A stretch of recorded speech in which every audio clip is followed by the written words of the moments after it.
I think we didn't force tame this one. What? He took my metal railing? What? Look at him run.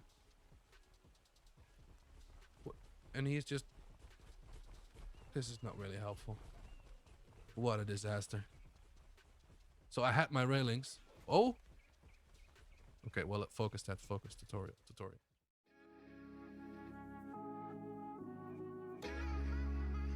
Hey everybody, I'm Ted from Tebex. In this tutorial, we're going to look at the extended Rcon plugin for ARK. In particular, we're going to look at how to give someone an item or spawn a dinosaur after they claimed a package from Tebex. We're first going to look at the server settings and make sure that Rcon is enabled. We're then going to install the server API, which is the framework that all the plugins run on.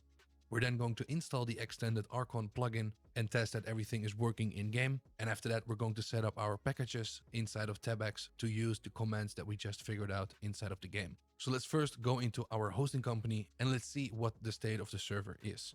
So my server is running. If we go to Mod Manager and go into plugins, you can see that I have the ARK server API installed. It says here for the installation, install the ARK server API. We already done this. And then copy the extended Rcon folder to the ARK API plugins folder. You can download this at the top right. It's free. You do need to make an account and also confirm your email address before you're allowed to download. If we go into File Manager, Shooter Game, Binaries, Win64, and then ARK API, you can see inside of the plugins folder, there is the extended Rcon folder.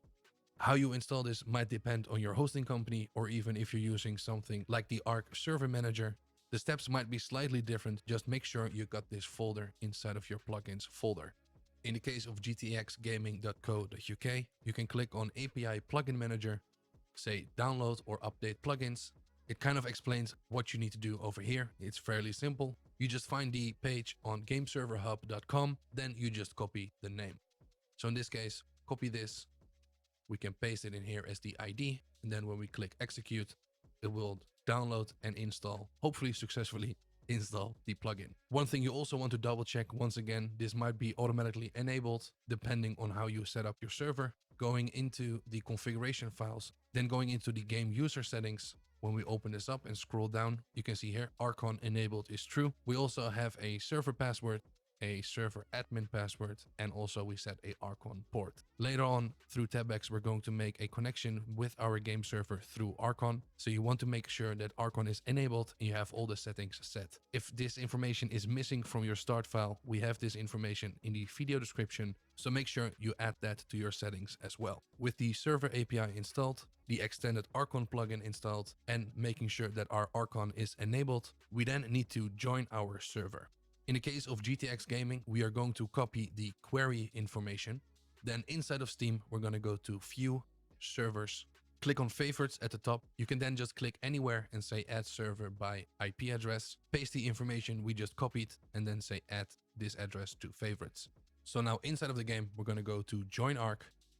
Bottom left, we're going to select Favorites. Then our server should pop up. So let's connect. It will ask us for the password. And I showed you where you can find this earlier. So I'm in the game, but let's first enable the cheats. So let's press tab twice and then let's do enable cheats and then type in the admin password. And now to test this, we're going to say admin cheat broadcast hello. And then when we close this with tab, you can see indeed the message pops up. So the admin cheats are working. So the two things I'm going to demonstrate are giveitem and SpawnDino. We first have to say the Steam ID, then the blueprint path, the dino level, if it's already tamed or not. And also you can set the location. If these are null or empty, the dino will be spawned near the player. Doing a quick search for ARK blueprint path, you should be able to find several websites that will show you the exact path. I also find arkids.net. It does use a different command, but you can use this to search for a specific dinosaur and it will then give you the proper blueprint path. Instead of spawn setup dino, we are going to use SpawnDino, but you still need to figure out the blueprint path. So what would this command look like for me? The weird thing with this is if I type something and I click away, it will automatically tries to run it. So as you can see, I had some issues trying to get it all typed out. Let's try again. So we're going to say SpawnDino. First of all, I have the Steam ID. So this is 765611 Then the blueprint path. So this is the thing that we copied with the quotes. Then the dinosaur level. So let's do 100. We have to choose if it's tamed or not. So let's do yes. Let's make it our own. And then we have to say the X, Y, and Z coordinates. And we're just going to put those at 0 because we want to have it spawn close to us. So let's see if we can actually run this. There we go. Level 100 Ankylosaurus. Even though it gave us an error, it does work. I had this issue before when I tried it. Not these, but the other day when I was messing around with this. I wasn't able to fully get it working without any errors, but it does spawn the dinosaur and it does take the properties that we set. So let's also do giveitem. So just looking at the page, we're going to say giveitem, then our Steam ID, which I will paste. Then we have to do the blueprint path. So here we have a list, different website. I will also link to this in the description. We have the name, we have the category, the stack size, and also for some of them, we have a item ID. And also here we can see the class name, and it is a little bit hidden, but we do have the blueprint path over here as well. So for dinosaurs, use this one to get the proper blueprint path. For items, you can use the fandom website. And then the quantity, the quality, and if it's a forced blueprint or not. So are we going to get the actual item, or are we going to get a blueprint so we can learn how to make the item? So we should get a metal railing. That's just a random blueprint that I've chosen for this example. So let's press enter. We probably get another error.